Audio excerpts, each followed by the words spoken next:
Good afternoon, Trump's family. Welcome back to my channel. Have a good day, everyone, and God bless you. Alright, the following is a collection of news from Patriots. Let's get into the news this Sunday. And I would like to tell you, you are not the only one in the world that thinks Joe Biden and this crooked regime is a joke, because the rest of the world sees it too.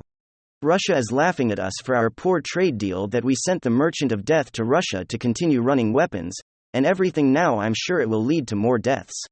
And of course, this clown that we have in the office up here sits there and he goes out and he does the speech right before the hostage situation that we're going to reduce gun violence and we're going to get more guns. We're gonna bang your guns while we release this guy that we used to run guns with in Iraq and other places. Yeah, that's the same dude. Have you ever watched that movie? What was that movie? Lord of War? Yeah. Nicolas Cage movie. That's the same dude.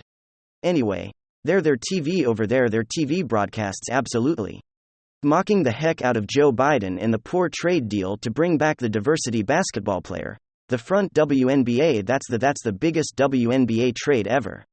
And you know why? Because it's the only one that's ever been talked about. That's why. So let's kind of dive into what we have here. It says Russian TV commentators destroyed the anti-American Biden regime. Russia TV points out the insane and anti-American actions that Joe Biden took in trading a pop-smoking black gay woman instead of an American hero for a known Russian arms dealer. Abs right.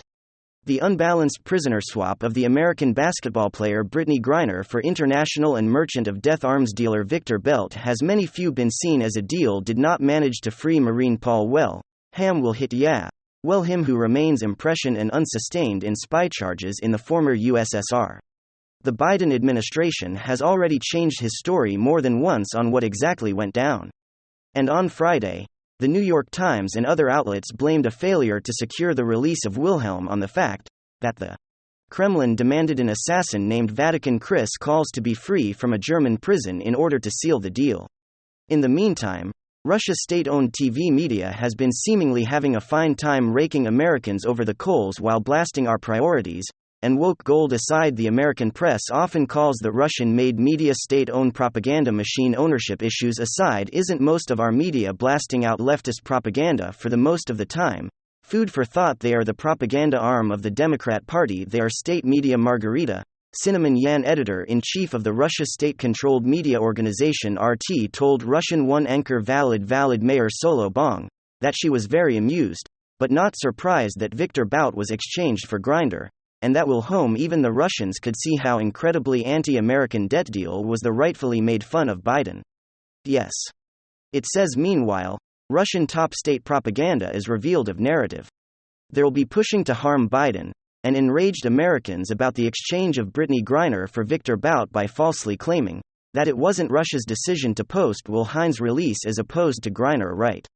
And the segment The Russia Reporter says American as a nation that spits on its heroes to the extent that it considers it significantly more important to free a rightfully charged well-known athlete. She didn't suffer because she served her motherland, but because she couldn't live another 10 hours without hashing.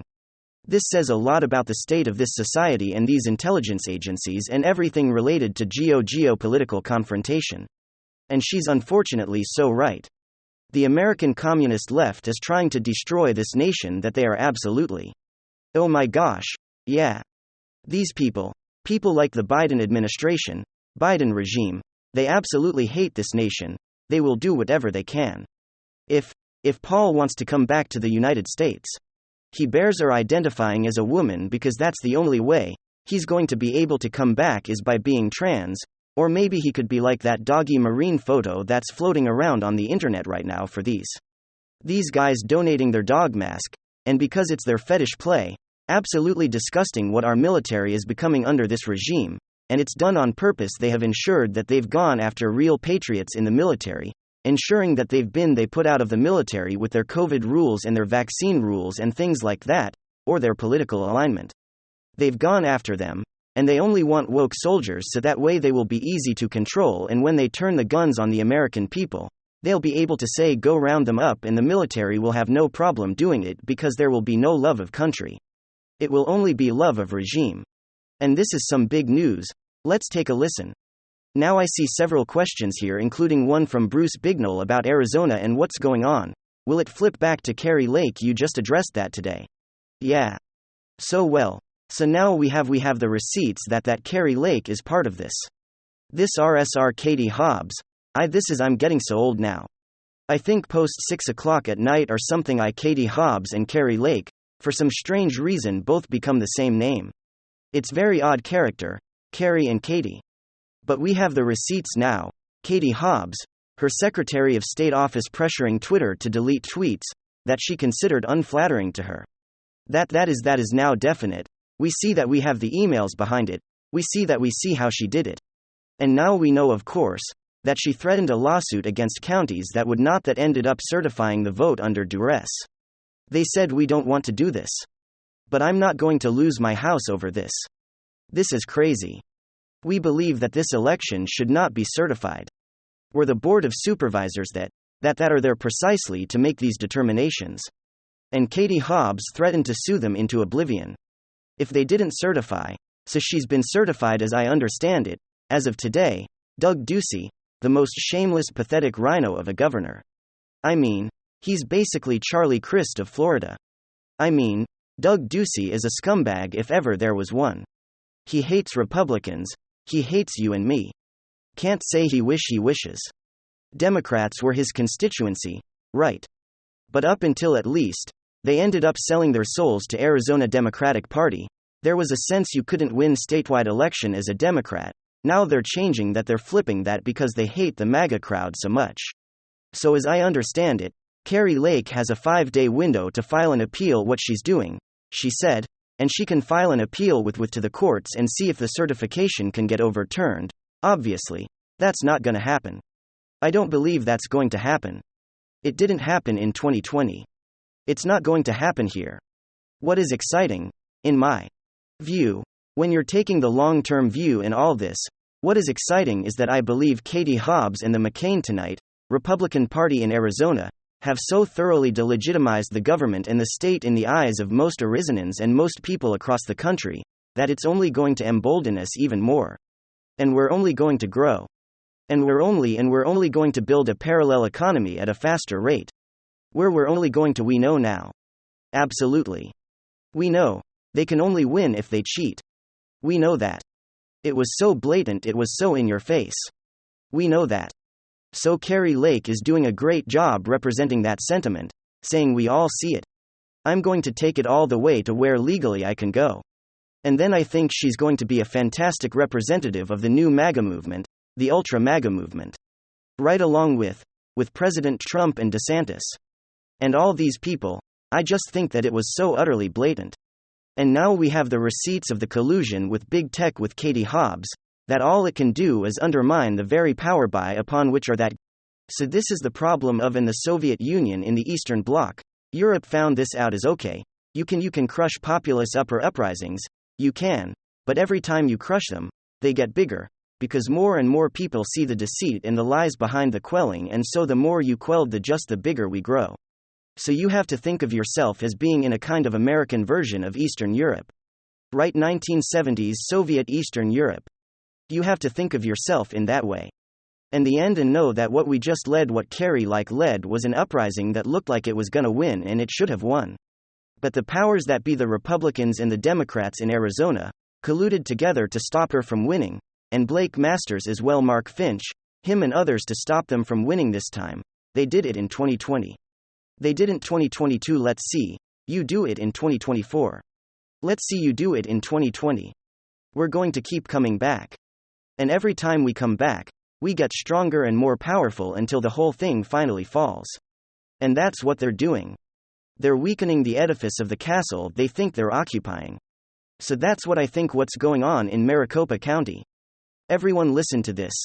Applicants have more power. Nancy Pelosi is out. The big things seem to be on the horizon. Carol Haynes wants to know, do you think the Republicans will stand strong and reverse those liberal policies or become wobbly again? Okay folks, I'm not sure which liberal policies we're talking about. Just because this is not going to be a legislative congressional session, because it's good to go nowhere with the Democrats Senate in an hour, or even if we get Georgia and then say Manchin flips, I mean, You're gonna still have dementia, Biden White House, so we're not going anywhere.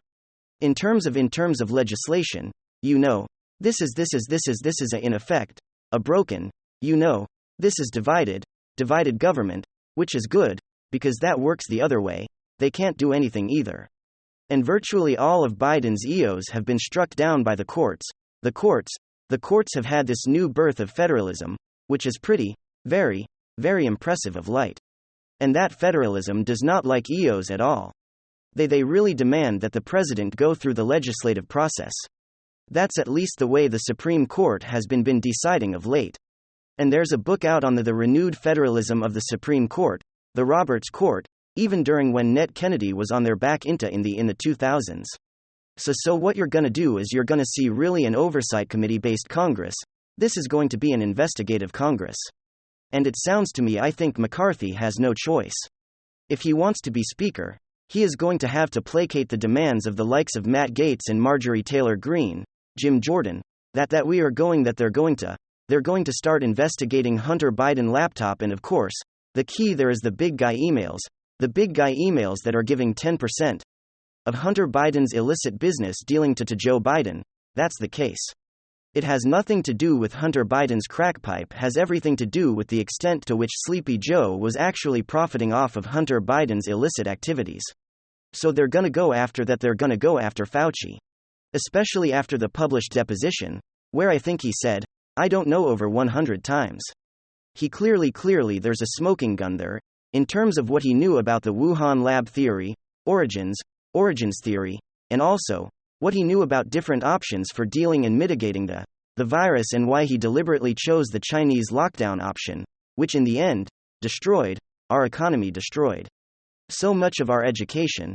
A lot of good things came out of it, ironically, like a renewed understanding of what's actually being taught in the classroom. Parents actually were in the room listening to some of the crap that their kids were getting taught online, remotely. Suddenly, they said, what the heck? So homeschooling shot up 700% in a number of areas throughout the country. Most interestingly, it was specifically in the Northeast, the most secular part of the country. So the biggest rise in homeschooling.